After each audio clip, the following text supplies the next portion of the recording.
गुरु अंगद देव जी जब गुरु नानक देव जी की सेवा किया करते थे तो उन्होंने गुरु नानक देव जी से विनती की कि मुझे उन सुन समाधियों के दर्शन करवाओ जो मुंह से तो कुछ नहीं बोलते लेकिन उनके शरीर के रोम रोम से आवाज आती है। वाहेगुरु जी।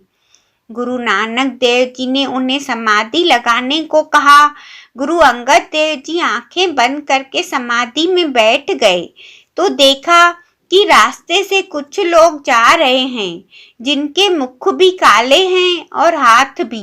आगे जाकर देखा कुछ लोग सूर के मुख वाले हैं और आगे ऐसे लोग मिले जिनके मुख पीठ की तरफ लगे हैं। आगे कुछ लोग उल्टे लटके हुए हैं जिनका मांस लड़कियां खा रही है। जब और आगे गए तो बहुत सुंदर रमणीक स्थान देखा। वहां तभी कुछ महापुरुष आए तो गुरु अंगद देव जी ने कहा कि जी सुन्न समाधि आप ही हो।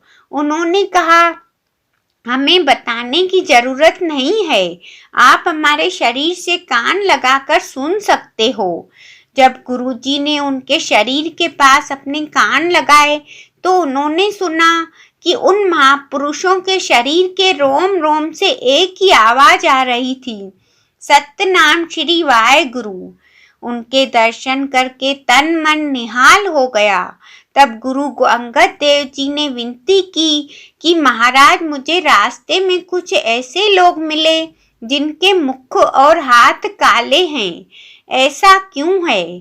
तब महापुरुषों ने कहा कि ये वो लोग हैं जिन्होंने गुरु के आगे मन्नतें मांगी और जब इनकी मन्नत पूरी हुई उन्होंने जो सेवा करने का वादा किया उससे ये मुकर गए, इसलिए इनके मुख और हाथ काले हैं।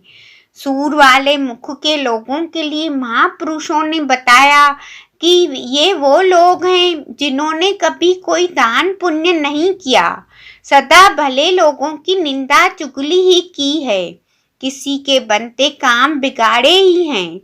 जिनके मुख पीठ की तरफ हैं ये वो लोग हैं जिन्हें पिछले अच्छे कर्मों के कारण धन दौलत मिली, लेकिन इन्होंने कभी किसी जरूरतमंद की मदद नहीं की, कभी किसी महापुरुष की सेवा नहीं की, गुरु घर जाकर कभी माथा नहीं टेका, कभी महापुरुषों की संगत नहीं की।